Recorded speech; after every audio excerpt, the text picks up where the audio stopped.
Welcome and thanks for joining us today. Today we're going to show you a live demo of some simple hardening policies that can be easily configured in a Microsoft 365 tenant to secure your organization without breaking the bank. We will be recording this session, but all lines have been muted. We're going to take questions throughout the event.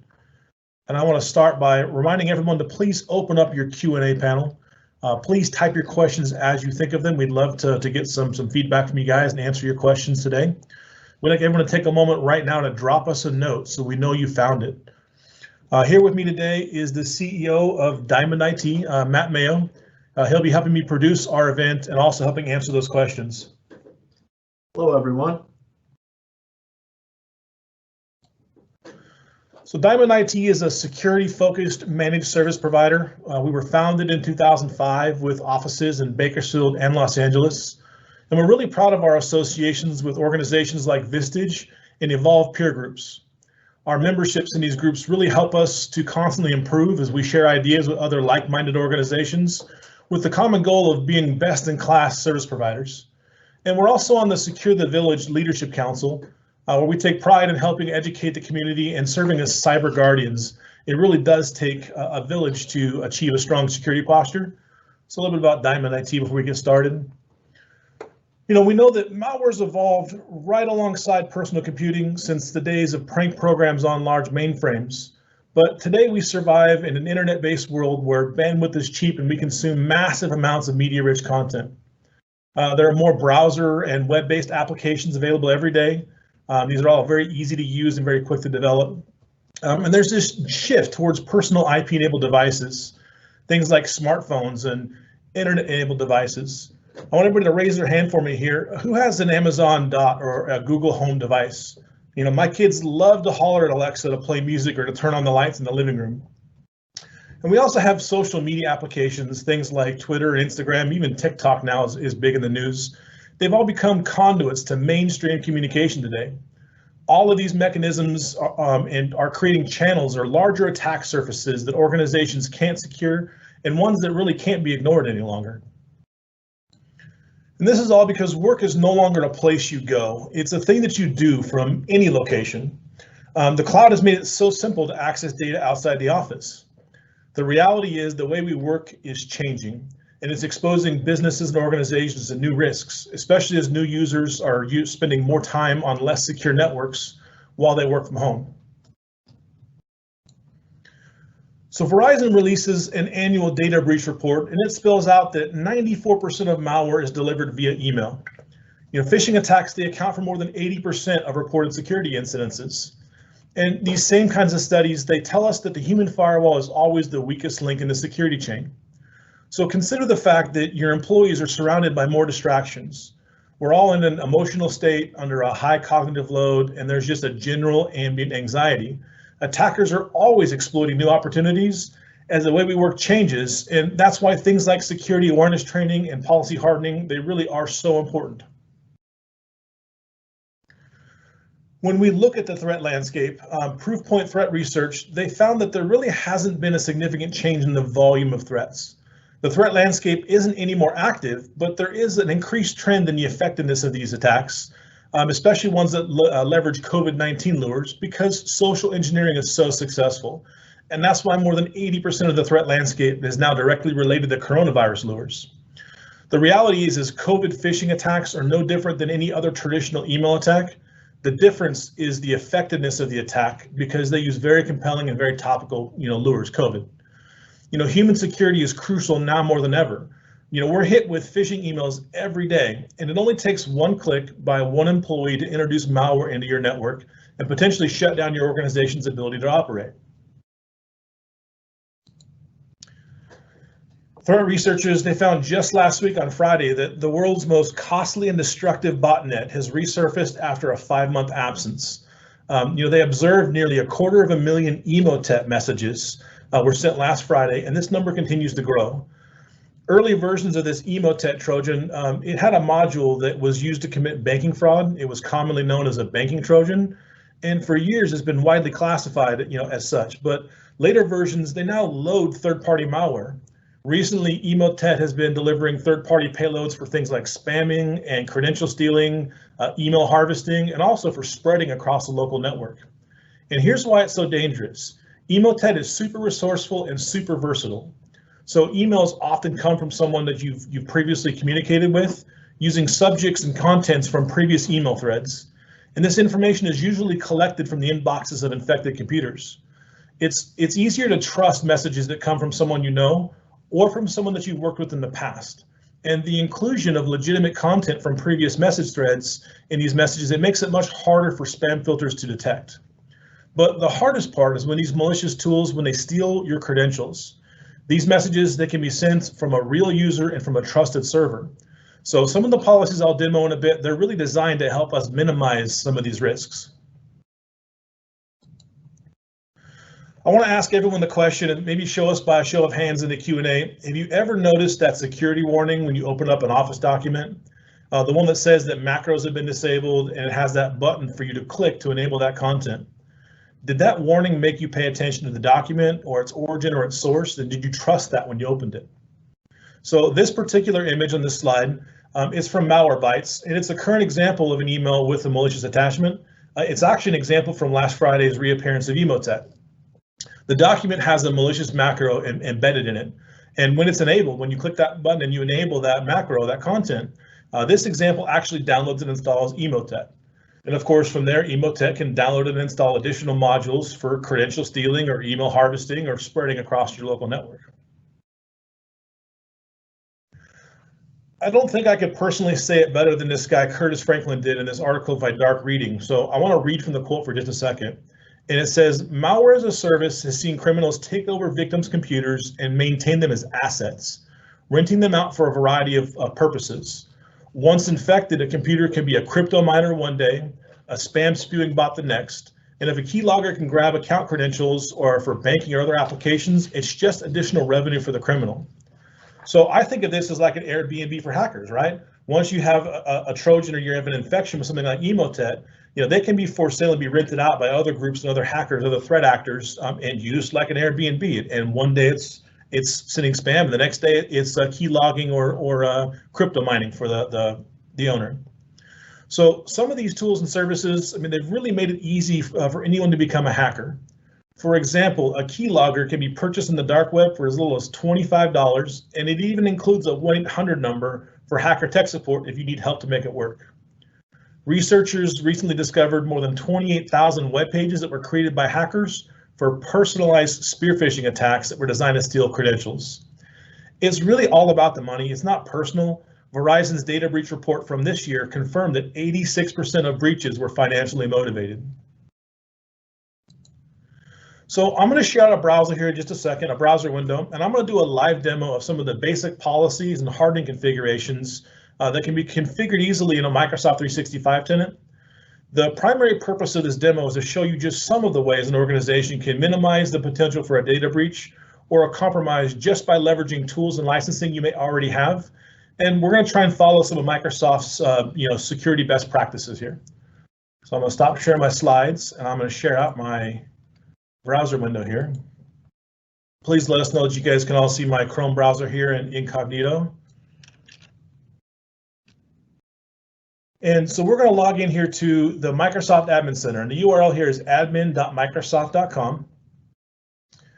This Admin Center here is where you manage your organization's Microsoft Cloud. I'm going to copy and paste the password, the username and password here from a notepad on my other screen. Get us logged in here. Oh, my session timed out. Let's try this again. Gotta love live demos, right? All right, so I think we're finally in here. So from this admin center, you can complete tasks such as adding or removing users or changing licensing and resetting passwords. And I want to remind everybody to please take caution. Any changes you make in this admin portal or any of the admin portals, they should be made with great care, particularly in live environments. We want to avoid disrupting services and impacting operations, for your business or for your organization.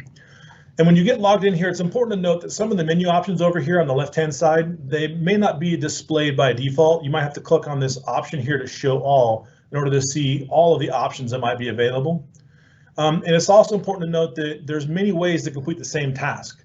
So the first thing that we're going to demo here, is how to designate more than one global admin for your tenant. If we come here to users and to active users, you can see the users I built out in this demo tenant here. And we're logged in as the admin, but we're going to say that Holly Dixon here needs to be a global admin. If I click on her account, you'll see a blade open up here for the user properties. Take a second to load. And this section right here for roles, we want to make sure that it looks like Holly's already a global admin, but we can manage the roles. We want to check the radio button here for admin center access, and we want to give Holly administrative access.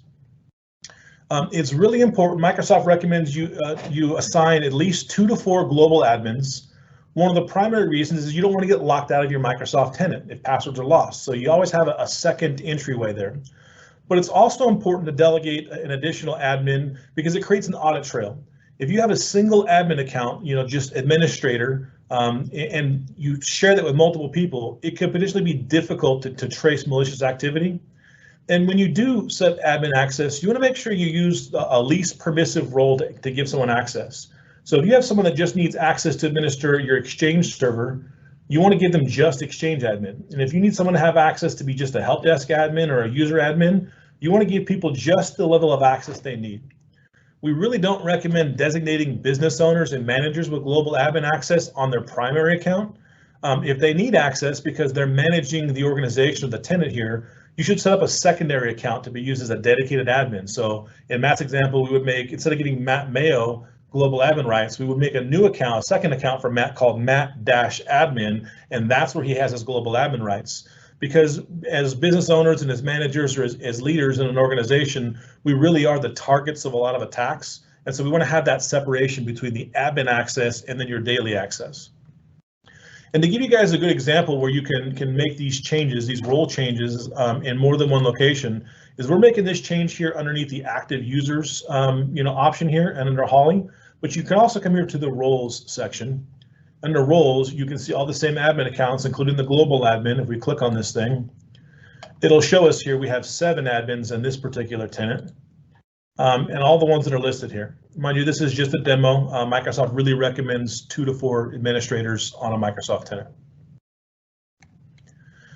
The next thing that we're going to demo for you guys here is back on this active users, Microsoft Admin Center and active users, is how to turn on multi-factor authentication. And Microsoft gives you this nice fancy button right here that says multi-factor authentication, and this is going to open up another browser window, another tab. And on this tab, you can see all of our users here, and you can see all of their multi-factor authentication statuses. Everything is disabled, and we really want to make sure that we're turning on multi-factor authentication. It's the process that prompts a user during their sign-on for an additional form of identification, such as a code from your cell phone. It's important because this multi-factor authentication can help you, be protected against any kind of breach or any kind of data that user might have access, because credentials are easy to steal and passwords can be weak, passwords can be compromised, and this is an extra layer of protection. When we enable this for users, if we click here, and I'm going to turn it on for everybody, I'm going to basically tell over here, I'm going to tell it to enable. It's going to give me a warning here. It links you to the deployment guide, but also to a web page here that users who don't normally use a web browser, where they can go to complete their enrollment. And if we enable multi-factor authentication, we're done. That's it. The next time someone logs into the browser portal, the browser window, they will be prompted to complete their enrollment, where they can register their cell phone number to receive a text message code, or they can register something like the Microsoft Authenticator app, where they can get push messages and codes from their mobile application. We're going to go back here to the Microsoft Admin Center, and the next thing that we're going to do is we're going to show you how to enable conditional access policies. So for more granular controls, conditional access policies can be used to define events or applications that require MFA. These policies, they can allow a regular sign-in event when a user is on a corporate network, but they can also be configured to prompt someone for additional verification factors when you're on a remote device or a personal device. To get here from the Admin Center, we have to come into a different Admin Center. We're going to come down here to the bottom section. Remember, make sure you click on the option for Show All or Show Less. We have to come here to the Azure Active Directory Admin Center. Opens up a new tab. Notice here, it just prompted me to enroll my MFA, my multi-factor authentication, because we turned this on for our account. I'm going to go ahead and close this window. We're We're going to come back here and we're going to disable multi-factor authentication here for the admin for the purposes of our demo here. I'm going to come back to the Admin Center and we're going to relaunch the Azure Active Directory Admin Center. This time it's not going to prompt us for multi-factor enrollment. And we come here on this blade to the Azure Active Directory, and one of the first things that we have to do in order to turn on conditional access policies is come here to Properties. We actually have to disable these Manage Security Defaults. So these security defaults, Microsoft's turned these things on recently. It requires users to register for multi-factor authentication using the Azure portal. It also requires MFA for administrators, and it also blocks things like legacy authentication protocols. In order to have a more granular ability using conditional access, we have to come over here and turn this off. We have to enable or disable security defaults. And it gives us the option right here to say, to explain why. My organization is going to use conditional access. So we are intelligently accepting that we're going to turn off security defaults. We'll save this change. And now to get to conditional access, we'll come to security and then to conditional access. And what we'll do is we'll create a new policy. And the policy here, you can give it a name. We're just going to call it require MFA for all users. And we can actually assign this policy to different users or different groups. For this example, I'm going to go ahead and apply it to all users, but you also have the option right here to exclude any users that you want to exempt from this policy. This is where you could say the accounting department always has to use MFA, but sales only needs to use MFA when they're out of the office. You can really get granular with how you adjust these controls to make sure it's custom for your environment. This next section here allows us to choose which applications that we want to protect, and we're going to tell all applications. It'll ask you which additional conditions you want, and this is where you could say, what the device state is or which application you're using. So this is where you could say that someone has to be using a Windows machine that's connected to my Azure tenant and is compliant with my policies. This is where you can get much more granular with things like risk, device, platform, location, or application. Under this access control option here, we want to make sure we tell it we can either block access or deny access, so this works in both directions. And this checkbox right here, we want to require multi-factor authentication. So I select this, again, requirement for all users in my title. I'm going to assign this to all users for all applications, and I'm going to require MFA. And it's important to note down here where it says enable policy. By default, this only is going to enable a reporting only policy where you can check the audit logs. We do this when we first want to turn on conditional access. We can turn it on, we can see how it works, we can look at the logs and make sure that we're not having any problems, any unexpected issues, and then we can always come back here to turning it on later and saving the change. Sometimes you'll see a prompt down here that'll remind you have to disable the security defaults before you can make this change. But it also reminds you not to lock yourself up as the admin. So it gives you the option here to exclude the administrator from this policy so you don't lock yourself out. Again, another reason why you want to have two admins. But you can also override that and say, I understand the risk and the impact, and we're going to go ahead and proceed anyways. And there's a conditional access policy. We can get really granular with these policies. A really powerful feature here, hardening feature in Office 365. One of the next things that we're going to do is we're going to configure external sender tagging. So phishing emails are getting more and more sophisticated and compelling, right? Part of the emotet stuff here is the email senders. They can be clever, they can be fake, they can be easily spoofed. And what we want to do is we want to use Microsoft's ability to allow us to create custom rules to perform a variety of tasks. We're going to create a rule that's going to mark all external sender emails as coming from outside the organization. And to do that, we're going to have to come here to the, from the Microsoft Admin Center, we're going to come here to the Exchange Admin Center. Give this a second to load. In the Exchange Admin Center, we're going to come over here on the left-hand side to Mail Flow. We're going to come here to Rules, and we're going to click here on Add a New Rule. And I've already created these rules. I'll walk you guys through them. This is the one that we're talking about right here, is External Sender Message Warning Banner. I put a lot of words on that. But what this rule says is it's going to apply this rule to all mail flow, right? If the sender is located outside of the organization and the recipient is located inside the organization, we're going to prepend that message with a disclaimer.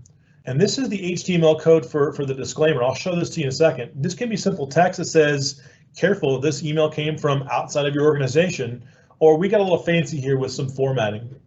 And then something else to do is down here at the bottom, it'll actually ask you for a fallback action. You have to click on this thing and give it an option. What we're saying here when with this fallback action is if there's a problem with appending the message with this disclaimer, we want to wrap that message in the disclaimer. That way it still gets through to the recipient. And so we would save this change here. You'll see this new rule created. And I'm going to test this. I'm going to demo this for you guys. If I open up a new tab, and if I go to Outlook Web Access here, mind you, I'm logged in as the administrator. And with this rule enabled, I kind of prepped this earlier this morning. You can see here that that code that we used actually applied this tagging here, this header on the message to warn us that this message came from someone outside of my organization. And it's just a reminder to be careful for links and for attachments or for content. That's a little demo here of what that looks like. I've also intentionally added 2 periods.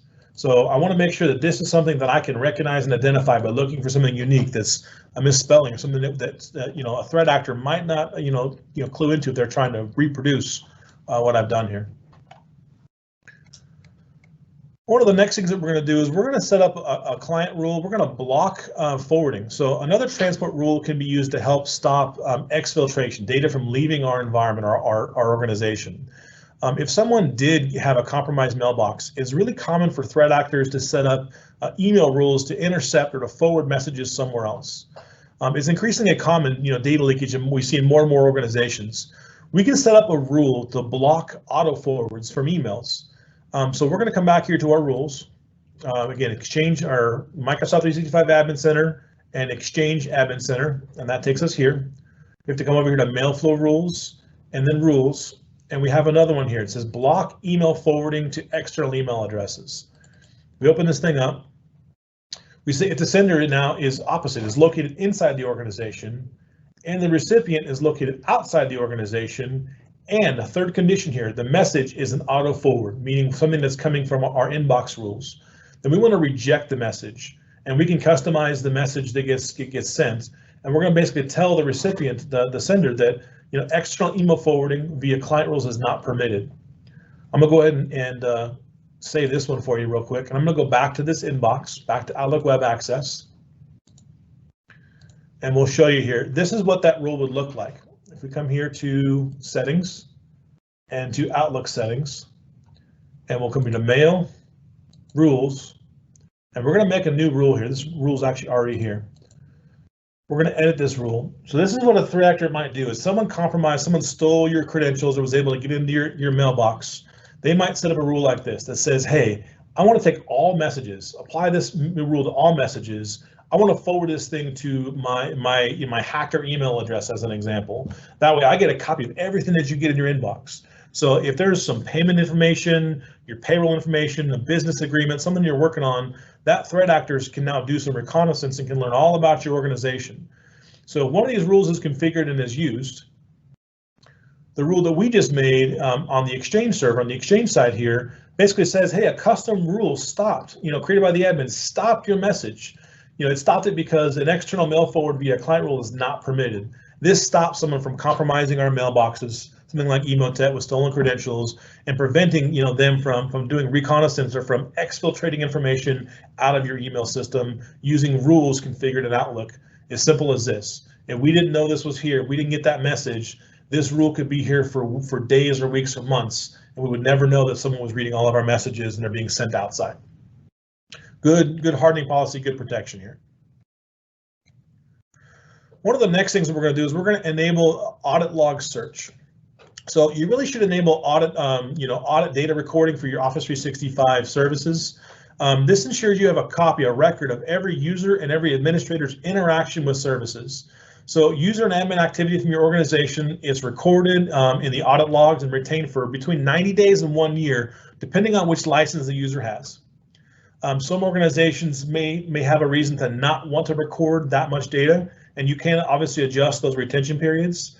Of course, the global admin has to turn it off. This data is really important to investigate. If you guys did have a security breach, you guys can investigate and determine what the scope of that breach really was. This has to be turned on. So from the Microsoft Admin Center, we're going to come here to Security and Compliance.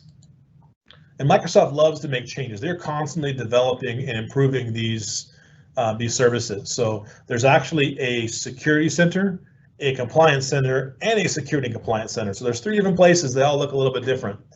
But from your security and compliance center like this, as Microsoft hasn't moved this around on us today, under the search setting here, you have the audit log search. And it's as simple. In the top right hand corner here, we have this option, if it's not turned on, to turn on auditing. We turn this thing on, we just click on that button. Man, auditing is turned on. So O365 is now going to audit and log all interaction with the system. So from this same audit log search, we can now search for activities. And I'm going to kind of highlight here, if you look through all of the activities and things that are logged, whether it's folder access, folder activities, sharing information, permissions, administrative activities, there's a ton of things that trigger just an entry in the audit log so we can see who did what, when, where, why, and how. And if we had a breach, should one ever occur, we can investigate and scope how far that went. But 2 of the other features we have here in the audit log search are we can actually enable audit policies. So we can actually get an alert, a notification from the system that says, hey, if anybody sets, I guess, an administrative permission, if anybody gets global admin access, or anybody gets exchange admin access, or anybody touches this secure mailbox or folder, I want to know about it. It'll email whoever you designate as you create these alert policies. And this button here is also where you would enable that audit retention policy. If you only want to retain admin, activity for 1 year, but you need to maintain your employees' privacy for only 14 days, you'd have the option here to adjust and to customize those retention policies. The next thing that we're going to show you, we're actually going to shift gears from it. We're going to show you how to enable mailbox auditing for all users. And this uses a little PowerShell script, pretty simple. By default, all non-owner access to mailboxes is audited. But if you want to audit all mailbox access for even an owner, that has to be audited, it has to be turned on. So this allows you to discover illicit access to Exchange Online activity if a user's account has been breached. So I'm going to stop for a second. I'm going to stop sharing my browser window. And now I'm going to share out my PowerShell window for a second. Let us know if you guys can all see this PowerShell window. All right, so just a couple lines here. This first line here, what it's going to do is it's going to gather our credentials, our login to the portal. And I'm going to come into my notepad on my other screen and I'm going to copy the username and password. We first have to log in here and store our credentials so the system knows how to connect to the service. Next, I'm actually going to create that PowerShell session with Exchange Online. I'm going to send this command next. Take it a second to create that connection. Next, I have to import that session. So I stored my credentials, I created the session, and now I need to import that session into this window here. It's going to load all of the modules and all the tools and import everything here in the session. We'll get a prompt back for us. And now that we're connected, we have 2 commands here. This first command here is designed to get all mailboxes for all users, and then the second half of the command sets the audit factor to enable to true. So enable or audit enabled equals true. So if I send this command right here, it'll go through all the mailboxes. It'll make sure that both admin auditing is enabled, but also owner auditing is enabled. And it was that quick.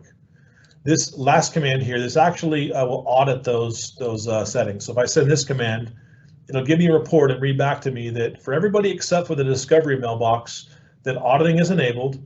And auditing is both enabled for delegates, but also for admins. And at the end of this thing, you want to make sure that you also remove your PowerShell session. Exchange Online only allows you so many simultaneous sessions and they don't close or expire. So you want to make sure you click this command right here to remove your session, and that releases it for additional admins or for future needs. If you abandon too many sessions, you might need to open up a ticket with Microsoft in order to have those released on the back end of the help desk in order to get in there. I'm going to go ahead and stop sharing this PowerShell window, and we'll go back to our browser.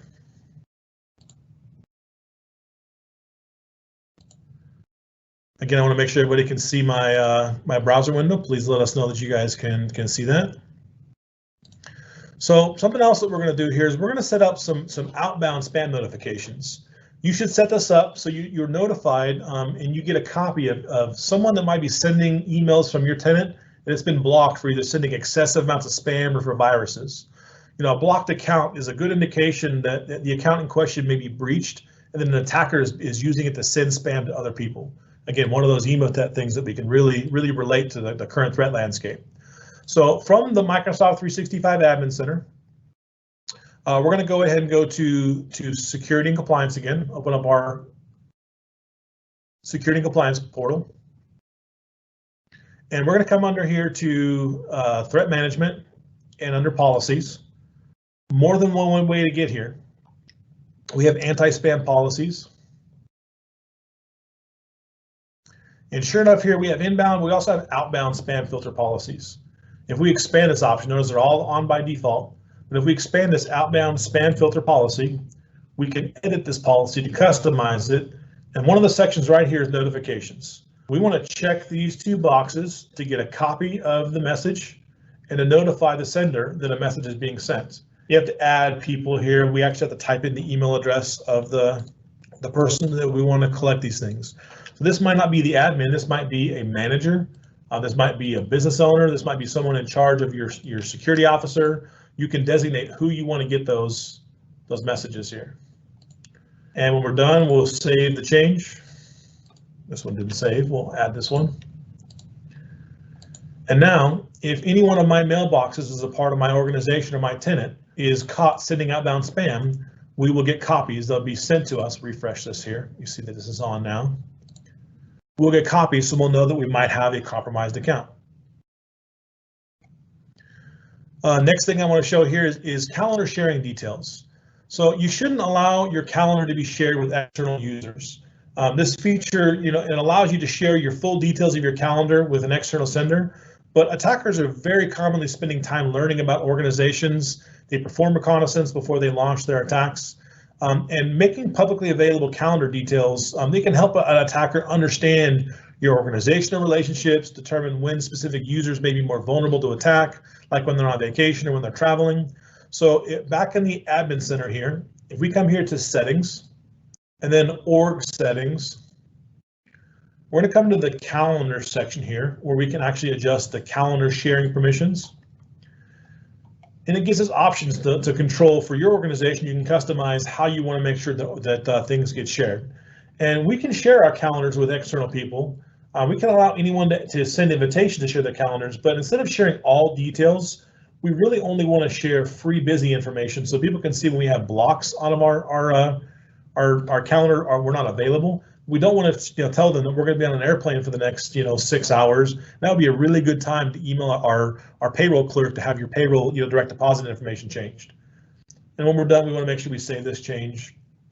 And now we're going to restrict and minimize the ability for someone to abuse our calendar with some external sharing information. Next thing I want to show here is DLP and DLP policies. So DLP stands for Data Loss Prevention. It's a compliance feature designed to help your organization prevent unintentional or accidental exposure of sensitive information to unwanted parties. And DLP, it'll examine the contents of an email message or a file. It'll look for sensitive information like credit card numbers or personally identifiable information.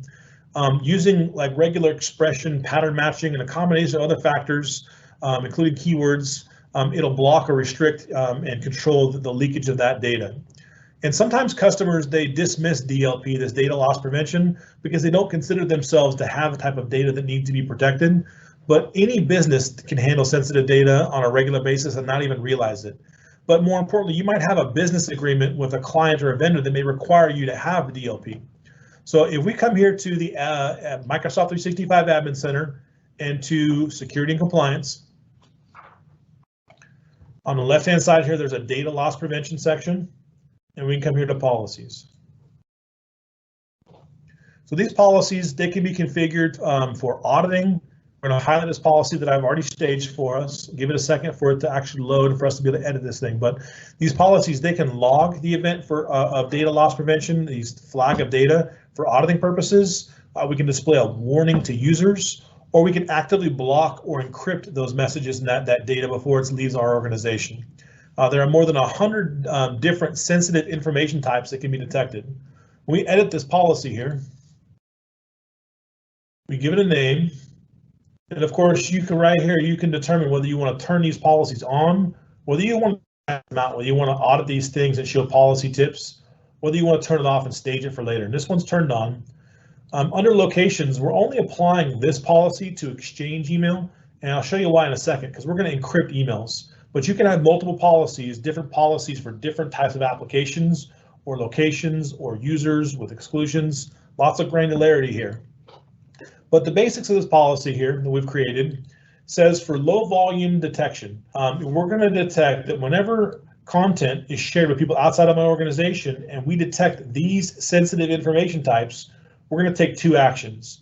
The first action is to encrypt the message. We want to protect this message before it leaves and be encrypted so we can make sure that we're not exposing passport information numbers or social security numbers or credit card numbers. And we're going to notify users with policy tips. They're going to get a message that says, hey, you're sharing information, please be careful here. If we edit this rule for low volume, you can see this is where you would add additional sensitive information types, but these are the standard ones for US based. And what we're looking for in this low volume of detection is between 1 and 9 instances of a IP address or a credit card number that scores at a 75% confidence level. So if Microsoft is 75% confident this is a number and there's between 1 and 9 records in an email, it's going to take, and as I said to someone outside the organization, the action it's going to take here for us, we can choose to block it or restrict it. But for us, we don't want to stop business. We want to basically encrypt that message to make sure that it's being sent out in a safe and secure manner for us to be compliant without actually restricting access. But we're also going to notify the user and inform them to help educate, that you're sending out sensitive information. And you can always customize that tip if you want to basically tell it, something personal. You want to cite a company policy or a record, a law, a regulation. You can do that as well. So this is how we have it configured for a low volume to the high volume of detection. You can see here we have the same policies for content shared with people outside my organization, the same sensitivities or sensitive information types, but this one's going to encrypt the message. It's going to notify the user, but it's also going to send an incident report to one of my auditors or one of my compliance officers. It's going to send a message to the administrator. So a very similar policy. We edit this one. That first low volume was set between 1 and 9 instances, but for this one, for 10 or more records, this one needs to be modified here. For 10 or more records, we want to make sure that we're also getting down here, an incident report emailed to us. So of course we can choose the security level in these reports for which information should be shown. So DLP is a really important thing. Again, almost everybody has some form, whether it's direct or indirect, some DLP reporting requirements. And the last two things that I want to show you here are called the Microsoft Advanced Threat Protections for safe links and safe attachments. And we're already here in this Security Compliance Center, but just in case, we have the Microsoft 365 Admin Center. We're going to come here to Security. When it loads up, we have the Threat Management option here, and we have the Policies. And here we have safe attachments and safe links. We'll do safe links first. And safe links can protect your organization by providing time of click verification for web addresses. So it means that if the email gets scanned and it comes through, and that web link, that web address is good when it came through the spam filter, that's great. But what happens when a user clicks that thing a day later and that link is no longer safe? That link is now malicious. So what safe links does is it'll actually provide that time of click verification. At the top here, we can set policies that apply to the entire organization. And these are set by default when APTP is turned on. So this is where we're blocking links in Office 365 applications, and also where you can configure some tracking information for who clicks on those things. We have to create this new policy right here. I think we got a question here. Yeah, Jeremy. Sorry. We have a question. How would the recipient unencrypt the email? So I can show that to you here in just a second. When you get a message, let me send an encrypted message to this mailbox. When someone gets an encrypted message, the message is actually sent with a link, and the recipient will have to click on that link and log in with an email address or a one-time passcode same to match, I guess, to who the recipient was, the destination was, in order to access that message. Let's see if I can demo that for you guys here real quick. I'm going to send an email to this mailbox. This, all test encryption.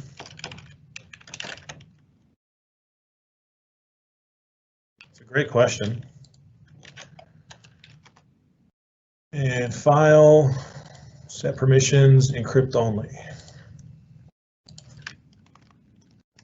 I'm actually going to use a little DLP here too.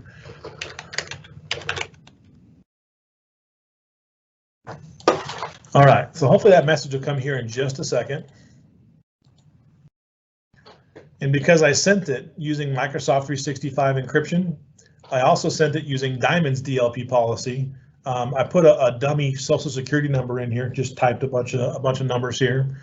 And when this message comes through, we're hoping that we're going to receive it in an encrypted fashion.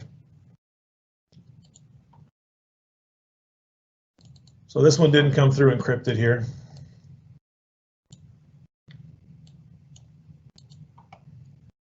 This is the encrypt button here. Let's see if we can send one to ourselves.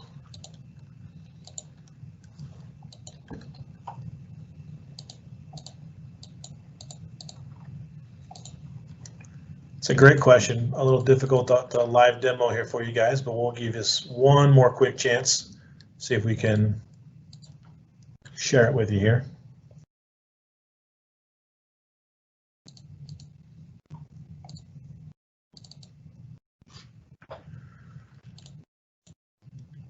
Forward this back to the admin so you guys can see what it looks like.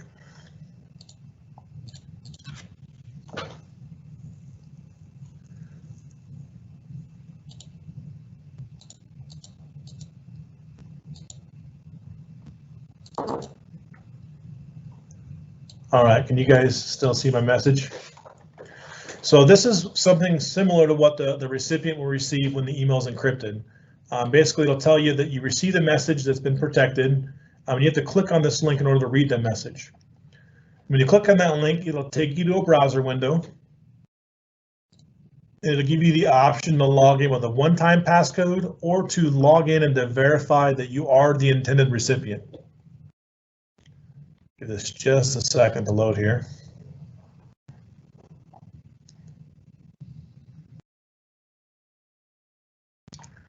Here, so you got a protected message.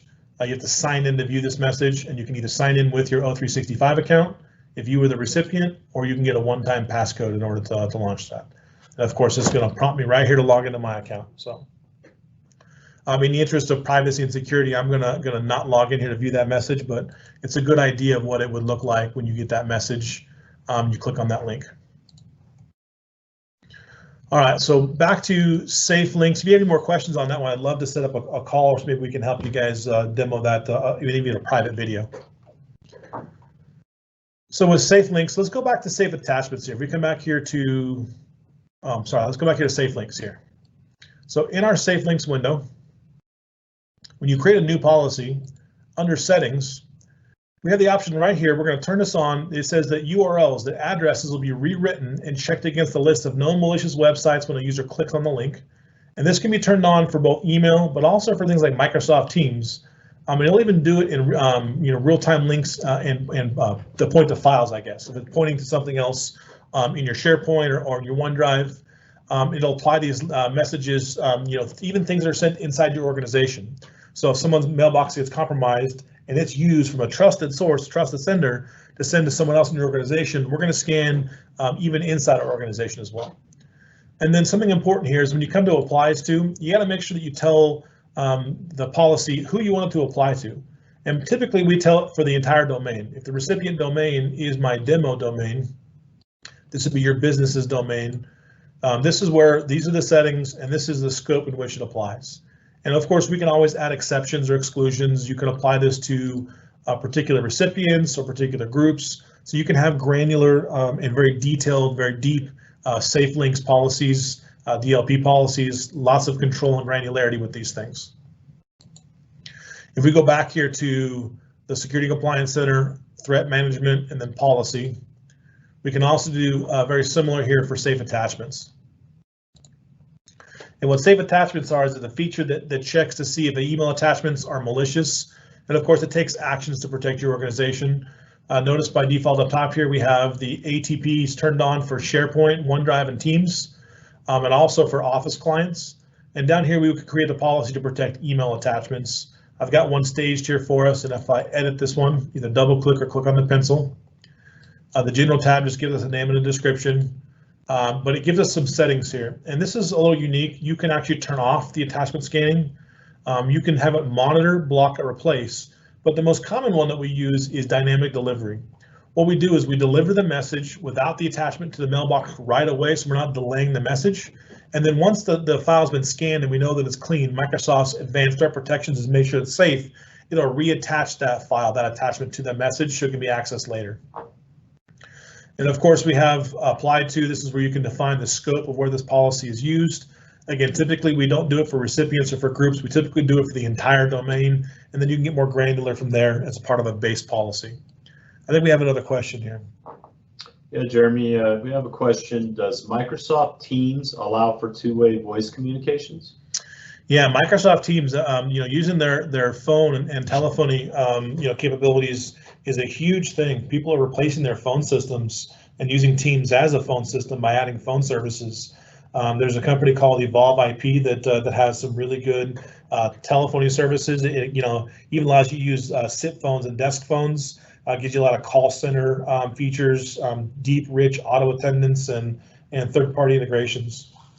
Yeah, I think that's going to be one of our upcoming webinars, is getting with the Evolve IP folks and demoing the functionality of Teams as a telephony solution. It had some features. It is currently in its own capacity today with limited features, but the Evolve IP folks have really kind of turned this thing up where you can have enterprise-grade features with Teams as your client. Thanks for the question. Great question, and certainly a really big topic right now is looking at Teams for voice services. Sure is. Phil. I'm going to stop sharing the browser again. I'm going to go back to our slides. And we'll do just a little recap here, a high-level overview. Remember, you should really designate more than one global tenant administrator. Microsoft recommends having between 2 and 4 global admins.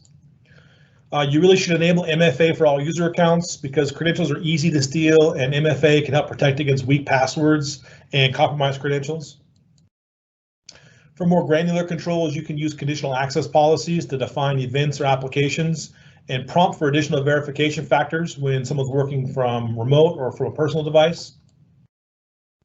We want to make sure we create rules that clearly mark external emails coming from the outside of your organization. There's a really simple way to stop threat actors from setting up email rules to intercept or forward emails somewhere else. We set up rules to block auto forwards from employees' mailboxes to external email addresses. We want to ensure we have a record of every user and administrative's interactions with the services. It's important to have this data to investigate and scope any kind of security breach should one ever occur. Mailbox auditing for all users allows you to discover illicit access and exchange online activity if someone's account has been breached. For outbound spam, a blocked account's a good indication that an account has been compromised or been breached, so really important notification there. Publicly available calendars can help attackers understand your organization and also, specific users when they might be more vulnerable to attack. Data loss prevention really is a compliance feature designed to help your organization prevent the exposure of sensitive information. Any business can handle sensitive information, even if you don't realize it. And again, you might have business agreements or even insurance requirements with your clients or your vendors that may require you to have DLP. And then finally, safe links can help protect your organization against, that time of click verification for email addresses or web addresses in emails and Office documents. And safe attachments checks your emails if attachments are malicious, and it can help take actions, to protect your organization. So in our demo today, we really showed you just a handful of the hardening policies that are available, and that should be turned on for all organizations with a Microsoft 365 tenant. But there really are a ton of hardening policies and reports that should be reviewed and covered on a regular basis. You know, the most important thing is that everyone in an organization must take responsibility for having a culture of security and to avoid falling in the latest cybersecurity threats. IT and security providers, we have to get it right 100% of the time, but a threat actor only has to get it right once. And a compromise only takes a single click to a user, and that's why policy hardening and strong security awareness programs are really so important. So with that, I want to pass it over to Matt to talk a little bit about our free cybersecurity awareness training offer. Yeah, thanks, Jeremy. Great presentation. That was a lot of very useful information, and I think you hit on some real key topics that just a few of these things could, you know, really tighten up your current IT policies, those showstopper areas like MFA and DLP, that those business agreements and clients are looking for you to mitigate that risk on. That these few things you demonstrated today could really tighten up a company's organization. And one of those things that we want to offer, if you're not currently a client subscribed to our security stack, part of our security stack we include is cyber awareness training, and that also includes ongoing phishing tests to match up the training, and also dark web scans. So we will be contacting you, one of our representatives or myself, next week. If there's a good time or place, shoot it in, or a good time to get a hold of you next week, shoot it off in the Q&A or the chat, and I'll be sure to schedule that time. But we'll get a hold of you and get you access to this training portal. We're giving away the training for your employees. So we're giving you access to this portal for up to 90 days so you can get some cybersecurity awareness training done, which should meet some of those requirements that are on your cyber policies or in your existing business agreements. This is usually one of the 3 or 4 showstopper areas that they want you and your employees to complete. So that's free of charge. Those of you that are interested will be reaching out. We're going to leave it open, I believe, for a few more minutes. If there's any other Q&As that come through, any other questions, we'll be happy to answer. And we did get a question early on when we received a recording. I believe I published it. If you are interested in receiving a recording link to this event or the slides, please drop me a quick note in the chat here, and I'll be sure to get that out to you by earliest of next week once we get it published. I want to thank the attendees for the great questions and for attending our event. And again, we're going to leave this open for, I don't know, 4 or 5 more minutes. And I see there's a couple of questions that may be coming over.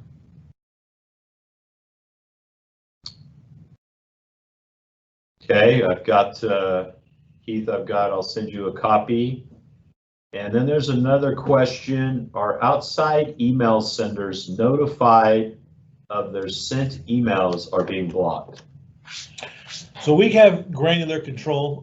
When we block a message with a spam filter or any of these policies, we don't normally notify the sender, but absolutely we can certainly, you know, bounce that back. So that may be a courtesy to some users that might be infected if a compromised account was used to send your message.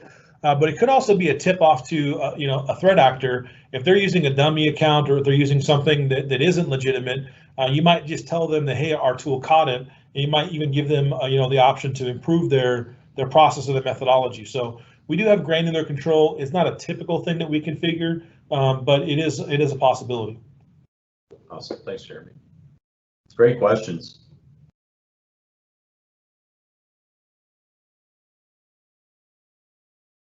So we'll leave it open here for a couple of more minutes and keep an eye here on the questions.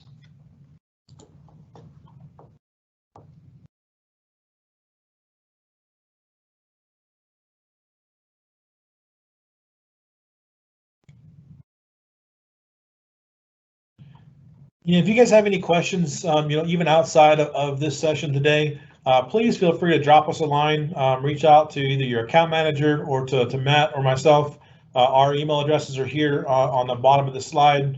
And again, we will have a recording, also a copy of the slide deck available to you guys early next week. If you guys are interested, make sure you guys let us know so we can get you guys a copy of that.